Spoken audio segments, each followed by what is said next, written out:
Première soudure au Bouscat, il en faudra plus de 2000 pour toute la ligne D du tramway. Des travaux qui avancent dans les délais. La dernière phase qui démarre, c'est la plus rapide en général et donc puis c'est celle qui concrètement montre aussi le travail. On voit le rail, il est posé, on le voit, même si c'est pas terminé, mais c'est encore les barrières, on voit bien que ça va commencer à ressembler à quelque chose. Les prochaines étapes, c'est tout simplement le déploiement de l'infrastructure de voirie.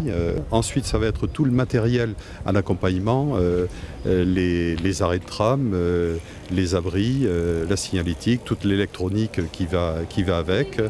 Et à la fin de l'été prochain, on aura déjà une vision assez aboutie de cette ligne pour amorcer dans le courant de l'automne la marche à blanc et les essais définitifs. La ligne devrait donc être en service fin 2019, un soulagement pour les commerçants qui vivent avec les travaux depuis bientôt 2 ans.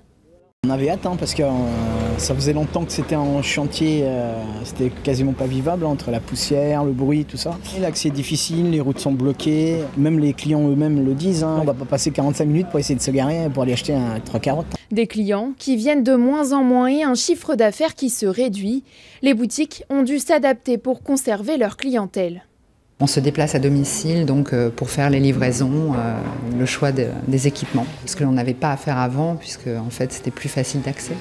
La ligne de près de 10 km reliera la place des Quinconces à Bordeaux au lieu-dit Cantinol à Ézines, un investissement de 250 millions d'euros.